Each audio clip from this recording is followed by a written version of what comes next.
Kasus 1. Pada kasus ini menceritakan tentang dua siswi yang bernama Vivi dan Natalie yang menemui masalah saat guru matematika mereka tidak hadir. Ibu Santi sakit sehingga tidak dapat masuk ke kelas. Guru pengganti yang datang adalah Ibu Eni, seorang guru baru di sekolah.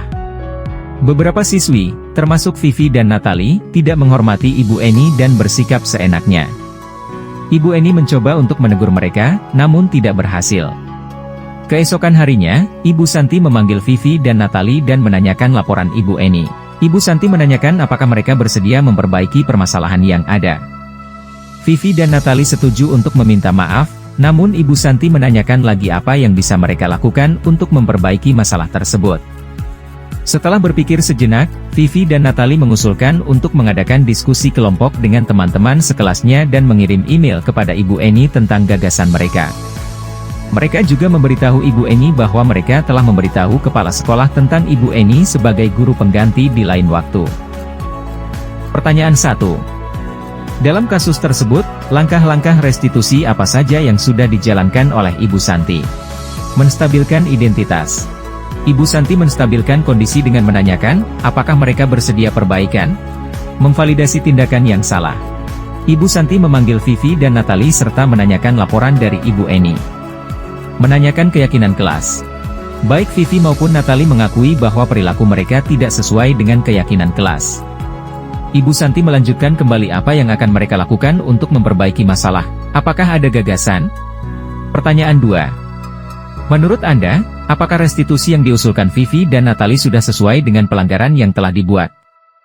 Apakah langkah-langkah restitusi yang telah diusulkan mereka? Restitusi yang diusulkan sudah sesuai dengan pelanggaran yang dibuat. Langkah-langkah restitusi yang telah mereka lakukan yaitu dengan mengusulkan bagaimana kalau mereka mengadakan sebuah diskusi kelompok dengan teman-teman sekelasnya yang bertemakan penerapan keyakinan kelas terutama sikap saling menghormati dan bagaimana penerapannya di kehidupan sehari-hari di sekolah. Usulan kedua adalah mengirim email kepada Ibu Eni tentang gagasan mereka tersebut. Mereka pun memberitahu Ibu Eni bahwa mereka telah memberitahu kepala sekolah, Pak Hasan, bila lain waktu ada ketiadaan guru, maka mereka akan mengusulkan Ibu Eni sebagai guru pengganti. Pertanyaan ketiga. Dalam kasus di atas, posisi apakah yang telah diambil oleh Ibu Eni dalam menangani Vivi dan Natalie? Jelaskan jawaban Anda. Posisi yang diambil Ibu Eni sebagai teman tercermin dalam kalimat Ibu Eni mencoba menyapa Vivi dan Natalie dengan ramah, sambil mengingatkan mereka untuk tetap fokus pada pengerjaan tugas. Ayolah tugasnya dikerjakan, nanti ibu ditegur bapak kepala sekolah kalau kalian tidak kerjakan tugas. Tolong bantu ibu ya. Pertanyaan keempat. Jika Anda adalah Pak Hasan, bagaimana Anda menyikapi langkah yang ditempuh Ibu Santi? Jika saya menjadi Pak Hasan, saya akan memberikan penguatan Ibu Santi. Langkah yang ditempuh Ibu Santi sudah bijaksana, tanpa memberikan hukuman. Jadi Ibu Santi sudah melakukan restitusi bersama Vivi dan Natalie untuk menyelesaikan masalahnya. Kasus 2. Sabrina hari itu bangun terlambat, dan terburu-buru sampai di sekolah. Dia pun akhirnya sampai di gerbang sekolah, tapi baru menyadari kalau tidak menggunakan sepatu hitam seperti tertera di peraturan sekolah. Di depan pintu kelas, Bapak Lukman memperhatikan sepatu Sabrina yang berwarna coklat. Sabrina berusaha menjelaskan bahwa dia terburu-buru dan salah mengenakan sepatu. Pak Lukman menanyakan Sabrina, apa peraturan sekolah tentang seragam warna sepatu? Sabrina menjawab sudah mengetahui sepatu harus berwarna hitam, namun terburu-buru dan salah mengenakan sepatu, selain tidak mungkin kembali pulang karena rumahnya jauh sekali. Pak Lukman tetap bersikeras pada peraturan yang berlaku dan mengatakan, ya sudah, kamu sudah melanggar peraturan sekolah. Kamu salah. Sudah terlambat, salah pula warna sepatunya. Segera buka sepatumu kalau tidak bisa mengenakan warna sepatu sesuai peraturan. Sabrina meminta maaf dan memohon kembali kepada Pak Lukman agar tetap dapat mengenakan sepatunya dan berjanji tidak akan mengulang kesalahannya. Namun Pak Lukman tidak mau tahu, tidak, kamu telah melanggar peraturan sekolah, kalau tidak sanggup ambil sepatu di rumah atau diantarkan sepatu ke sekolah, ya sudah kamu tidak bersepatu saja seharian di sekolah. Sekarang copot sepatumu dan silakan belajar tanpa sepatu seharian. Sabrina pun dengan berat hati mencopot sepatunya dan memberikannya kepada Pak Lukman. Seharian dia tidak berani berkeliling sekolah karena malu, dan lebih banyak berdiam diri di kelas tanpa alas sepatu. Pertanyaan 1. Dalam kasus di atas, sikap posisi apakah yang diambil oleh Bapak Lukman? Jelaskan, apakah indikatornya? Posisi kontrol Pak Lukman sebagai penghukum. Indikator yang terlihat adalah Pak Lukman tetap bersikeras pada peraturan yang berlaku dan mengatakan, "Ya sudah, kamu sudah melanggar peraturan sekolah. Kamu salah. Sudah terlambat, salah pula warna sepatunya. Segera buka sepatumu kalau tidak bisa mengenakan warna sepatu sesuai peraturan." Namun Pak Lukman tidak mau tahu, "Tidak, kamu telah melanggar peraturan sekolah, kalau tidak sanggup ambil sepatu di rumah atau diantarkan sepatu ke sekolah, ya sudah kamu tidak bersepatu saja seharian di sekolah. Sekarang copot sepatumu dan silakan belajar tanpa sepatu seharian." Pertanyaan 2. Jika Pak Lukman memposisikan sebagai manajer maka pertanyaan yang sesuai adalah, "Kenapa kamu bisa terlambat? Dan coba dilihat sepatu warna apa? Kenapa tidak memakai sepatu yang seharusnya sudah disepakati? Apakah itu sesuai dengan keyakinan sekolah? Jika kamu meyakininya, apakah kamu bersedia memperbaikinya? Apa rencana kamu untuk memperbaiki hal tersebut?" Pertanyaan 3. Kira-kira bila Anda adalah kepala sekolah di sekolah tersebut, nilai kebajikan apa yang ingin dituju oleh peraturan harus berwarna hitam? Bagaimana Anda menyikapi langkah yang diambil Pak Lukman mengenai kasus tersebut? Hitam merupakan warna yang netral, tidak mudah kotor. Nilai kebajikannya disiplin, mandiri dan tanggung jawab. Pak Lukman memposisikan sebagai penghukum, hal ini tentu kurang efektif karena berdampak terhadap murid yang menimbulkan rasa dendam bahkan tidak suka terhadap guru tersebut. Yang seharusnya dilakukan Pak Lukman memposisikan dirinya sebagai manajer sehingga dapat menumbuhkan motivasi dari dalam diri siswa. Kasus 3. Bu Dani sedang menjelaskan pelajaran bahasa Inggris di papan tulis, namun beliau memperhatikan bahwa Fajar malah tidur-tiduran dan tampak acuh tak acuh pada pelajarannya. Fajar coba jawab pertanyaan nomor 3. Maju ke depan dan kerjakan di papan tulis. Fajar pun tampak malas-malasan maju ke depan, dan sesampai di depan papan tulis pun, Fajar hanya diam terpaku, sambil memegang buku bahasa Inggrisnya dan memainkan spidol di tangannya. "Ayo Fajar, makanya jangan tidur-tiduran, lain kali perhatikan. Sudah sana, duduk kembali. Kira-kira siapa yang bisa?" Fajar pun kembali duduk di bangkunya. Hal seperti ini sudah seringkali terjadi pada Fajar, seperti tidak memperhatikan, acuh tak acuh, dan nilai-nilainya pun tidak terlalu baik untuk pelajaran bahasa Inggris. Pada saat ditegur oleh Ibu Dani, Fajar hanya menjawab, "Tidak tahu Bu." Ibu Dani pun menjawab lirih, "Gimana kamu Fajar? Kamu tidak kasihan sama ibu ya? Ibu sudah capek-capek mengajarkan kamu, tidak kasihan sama ibu?" Dan Fajar pun diam membisu. Pertanyaan 1. Posisi kontrol apa yang diambil oleh Ibu Dani dalam pendekatannya kepada Fajar?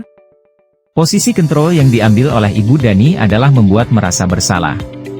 Ibu Dani mengatakan dengan nada lembut, "Ayo Fajar, makanya jangan tidur-tiduran, lain kali perhatikan. Sudah sana, duduk kembali, kira-kira siapa yang bisa?" "Gimana kamu Fajar, kamu gak kasihan sama ibu ya? Ibu sudah capek-capek mengajarkan kamu. Tidak kasihan sama ibu?" Pertanyaan 2. Membaca sikap Fajar, kira-kira kebutuhan apa yang diperlukan oleh Fajar? Kebutuhan yang diperlukan oleh Fajar adalah kebutuhan sosial dengan bentuk kasih sayang guru kepada anak didiknya, menanyakan sebab dan alasan mengapa tidak menyukai pembelajaran yang diberikan oleh Bu Dani. Pertanyaan 3. Bila mana Ibu Dani mengambil posisi pemantau, apa yang akan dilakukan atau dikatakan olehnya? Pertanyaan-pertanyaan seperti apa yang akan diajukan? Jelaskan. Jika Ibu Dani memposisikan sebagai pemantau maka yang akan beliau lakukan adalah melakukan pendekatan disertai dengan data. Data tersebut berisi tentang kesepakatan kelas. Pertanyaan yang diajukan Ibu Dani. "Fajar, tahukah apa yang kamu lakukan itu sudah sesuai dengan keyakinan kelas? Apa kamu tahu konsekuensi kalau tidak memperhatikan kegiatan pembelajaran? Apakah kamu bersedia memperbaikinya?" Pertanyaan 4. Apabila Anda adalah kepala sekolah di sana dan mengetahui hal ini, bagaimana tindak lanjut Anda? Tindak lanjut yang saya lakukan jika menjadi kepala sekolah di sana adalah melakukan konseling untuk mengetahui penyebab dari perilaku yang dilakukan Fajar yang acuh tak acuh terhadap pelajaran. Mencari tahu latar belakang dan alasan tindakan dari Fajar. Kasus 4. Anto dan Dino sedang bermain bersama di lapangan basket, dan tiba-tiba terlibat dalam sebuah pertengkaran adu mulut. Dino pun menjadi emosi dan mengadakan kontak fisik, menarik kemeja Anto dengan kasar, sampai 3 kancingnya terlepas. Pada saat itu guru piket langsung melayu mereka, dan membawa mereka ke ruang kepala sekolah. Ibu kepala sekolah, Ibu Suti menanyakan Dino tentang keyakinan sekolah yang telah disepakati. Ibu Suti melanjutkan bertanya apakah Dino bersedia memperbaiki kesalahan yang telah dilakukan terhadap Anto. Dino pun mengangguk. Kemudian Ibu Suti balik bertanya kepada Anto, hal apa yang bisa dilakukan Dino untuk memperbaiki masalah. Anto menjawab, saya perlu kancing saya diperbaiki Pak. Ibu saya akan sangat marah kalau melihat kancing baju saya sampai copot 3 kancing begini. Ibu Suti pun kembali bertanya ke Dino apakah yang akan dia lakukan untuk menggantikan 3 kancing Anto yang terlepas. Dino berpikir sejenak, namun menjawab, wah gak tahu Bu, saya lem kembali mungkin ya Bu. Ibu Suti berpikir sebentar dan menanggapi, kalau dilem akan mudah terlepas kembali Dino. Bagaimana kalau kamu menjahitkan saja, bersediakah kamu? Dino tampak ragu-ragu dan menanggapi, menjahit? Mana saya tahu bagaimana menjahit Bu. Ibu Suti meneruskan, apakah kamu bersedia belajar menjahit? Dino berpikir sejenak, memandang ke meja Anto, dan menanggapi, yang mengajari saya siapa Bu? Dengan cepat Ibu Suti menjawab, Pak Irfan, guru tata busana. Dino kembali diam sejenak, memandang ke meja Anto yang tanpa kancing. Akhirnya Anto mengangguk tanda menyetujui dan sepanjang siang itu Anto belajar menjahit dan memperbaiki kemeja Anto. Terakhir kali terlihat kedua anak laki-laki tersebut Anto dan Dino pada jam pulang sekolah, mereka sudah bercengkrama dan bersenda gurau kembali. Pertanyaan pertama. Posisi kontrol yang dipraktikkan oleh Kepala Sekolah Ibu Suti sebagai manajer. Bu Suti melakukan diskusi bersama murid, mempersilakan murid mempertanggungjawabkan perilakunya, mendukung murid agar dapat menemukan solusi atas permasalahan sendiri. Pada posisi ini, murid diajak untuk menganalisis kebutuhan sendiri maupun kebutuhan orang lain. Hal-hal apa saja yang dilakukannya sehingga Anda berkesimpulan demikian? Melerai Dino dan Anto yang sedang bertengkar, dan membawa mereka ke ruang kepala sekolah. Menenangkan Dino dan mengingatkan tentang keyakinan sekolah yang disepakati. Meminta Dino untuk memperbaiki kesalahannya terhadap Anto. Mendengarkan cerita Dino dan memberikan saran yang tepat. Memantau perkembangan Dino dalam belajar menjahit dan memperbaiki kemeja Anto. Mengatur dan mengkoordinasikan proses pembelajaran Dino, termasuk menentukan metode dan strategi yang tepat, serta mengajak Pak Irfan sebagai guru yang mengajarkan menjahit. Pertanyaan kedua. Dalam kasus tersebut, bagaimana Dino dikuatkan, bagaimana Anto dikuatkan oleh Ibu Suti? Menenangkan Dino saat ia sedang emosi. Mengingatkan Dino tentang keyakinan sekolah yang disepakati, serta meminta Dino untuk memperbaiki kesalahannya terhadap Anto. Memberikan saran yang tepat kepada Dino, sehingga dia dapat memperbaiki masalahnya dengan cara yang lebih efektif dan sesuai dengan kondisi di sekolah. Memantau dan mengatur proses pembelajaran Dino, sehingga dia dapat belajar dan memperbaiki kemeja Anto dengan baik. Membantu Anto dengan memperbaiki kemeja yang terlepas kancingnya. Pertanyaan ketiga. Kira-kira nilai-nilai kebajikan atau keyakinan sekolah apa yang dituju dalam kasus tersebut? Jelaskan. Nilai kebajikan yang dituju dalam kasus ini antara lain. Saling menghormati. Sesama teman satu tim basket seharusnya saling menghormati agar tercipta suasana aman dan nyaman. Tenggang rasa. Di dalam satu tim ataupun pertemanan seharusnya mencerminkan rasa menghargai dan menghormati orang lain. Bisa dilakukan dengan menjaga ucapan, perbuatan serta tingkah laku. Tanggung jawab. Dino memperbaiki kancing baju Anto mencerminkan sikap tanggung jawab atas perbuatannya. Tanggapan dari kelompok A3. Penyampaian sudah runtut dan sudah sangat jelas. Materi di PPT sudah dipaparkan dengan lengkap dengan penjelasannya. Pertanyaan dari kelompok A3. Bagaimana cara menyembuhkan trauma dalam diri siswa? Cara menyembuhkan trauma dalam diri siswa dengan cara melakukan pendekatan humanis.